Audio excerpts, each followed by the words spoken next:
Today, we're going to dive into something pretty cool in the world of AI. We're talking about how we're teaching it to see the world not just as a bunch of individual things, but as a giant interconnected web of relationships. All right, let me start with a question for you. What do your friends, the stock market, and that movie that just popped up on your streaming service, what do they all have in common? I know, they sound totally different, right? But they share a secret, a hidden structure. And the answer is, they're all networks. Or if you want to get technical, they're graphs. Think about it. Who you know, how stocks influence each other, which movies are similar. Our entire world is built on these invisible webs of connection. Okay, but here's the thing. This creates a huge problem for AI. We're really good at teaching a computer to find patterns in a nice, neat spreadsheet. But how in the world do you teach it to understand the messy, complicated relationships between all the data? Say hello to the hero of our story, the Graph Neural Network, or GNN for short. This is a special kind of AI that's built from the ground up to learn from networks. And the best way to think about it is right there on the screen. It's an AI that learns from its friends. It's not just about what it is, but who it's connected to. The way it learns is kind of like a three-step dance that just keeps repeating. So imagine you're a single dot, or a node, in a social network. First, you look around and gather info from all your immediate neighbors, your friends. Second, you mush all that information together to get a general vibe. And third, you use that vibe to update your own opinion about yourself. And you just keep doing that over and over. And this right here is the key difference. Traditional AI, it's built for spreadsheets. It loves neat, orderly rows and columns. GNNs, on the other hand, are built for the real world, that messy, tangled, interconnected web where the connections are everything. But, you know, it's not always that simple. Here's the catch. While GNNs are an amazing idea, the basic models can get really, really confused by how messy the real world is. Turns out that simple learn from your friends idea, well, it can run into some serious problems. So researchers have basically zeroed in on three big headaches for GNNs. First, some of your connections are just noisy or you just can't trust them. Second, even your trustworthy friends might give you a bunch of distracting, totally irrelevant information. And third, the world is always changing, but a basic GNN just assumes everything stays frozen in time. You know, one of the papers we're looking at just hits the nail on the head here. It says real-world graphs are noisy and adjacent nodes do not necessarily imply similarity.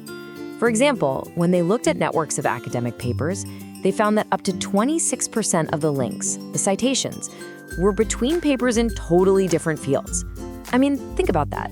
That's more than a quarter of the connections pointing in the wrong direction. That is a ton of noise. Okay, let's break this down with a real example. Imagine a research paper on neural networks. It's connected to another paper, this one on probabilistic methods. Now, the first paper might use the word neuron, which is super relevant. But the second paper might talk about posterior probabilities, which is completely useless noise for our neural network paper. A basic GNN would just slurp up both words equally and get totally confused. All right, so how do we fix this? Well, researchers have come up with a whole new playbook. They've designed some brilliant strategies to make GNNs smarter, helping them navigate this messy, noisy, ever-changing world. And here's the basic game plan, side by side. To fight irrelevant info, we get selective listening. To deal with those untrustworthy connections, we get building a trust score. And to handle a world that never stops changing, we get dynamic learning. So let's dive into each of these breakthroughs one by one. First up, we have this brilliant idea called selective listening. The GNN actually learns to create a mask to filter out the useless details coming from its neighbors. It's exactly like knowing you should ask your friend who's a math genius for help with homework, but you would never, ever ask them for fashion advice. The AI learns to do the same thing. Focus on the good stuff and tune out the static. Next up, how do you teach an AI to, well, have trust issues? This is all about building a trust score. One model does this by looking at the network on 3 different levels. First, it looks at these tiny little connection patterns called motifs.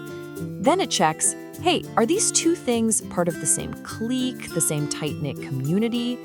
And finally, it zooms all the way out to measure how strongly they're connected across the entire network. And what comes out of all this is a trust score for every single piece of information.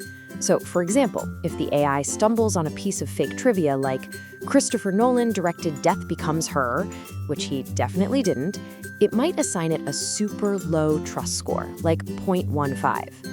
So that low score is like a red flag, telling the GNN, hey, maybe, just maybe, ignore this one. And the third big breakthrough, it's called dynamic learning. Because let's be real, the world doesn't stand still. The stock market is a perfect example. On Monday, stock A and stock B could be moving together perfectly. But then on Tuesday, some market news hits, that connection completely disappears, and now a brand new, strong link forms between stock A and stock C. A dynamic GNN doesn't just read the map, it redraws the map as the world changes. All right, this is all really cool lab stuff, but what does it actually mean for you? For us? Why should you care about any of this? Well, because these smarter GNNs are already starting to power the world all around us. Well, it's having a huge impact on the tech we use every day. Selective listening can help a video search engine figure out if a video is actually relevant or if it just has a crazy clickbait thumbnail. Dynamic learning, that makes for smarter stock predictions that can react to sudden market changes. And those trust scores give us recommendations we can actually rely on because the system is learning to ignore the garbage. And look, this isn't just a cool idea. The numbers actually back it up. In one of the papers, they tested this out. The old school GNN model, it got about 87% accuracy. Pretty good.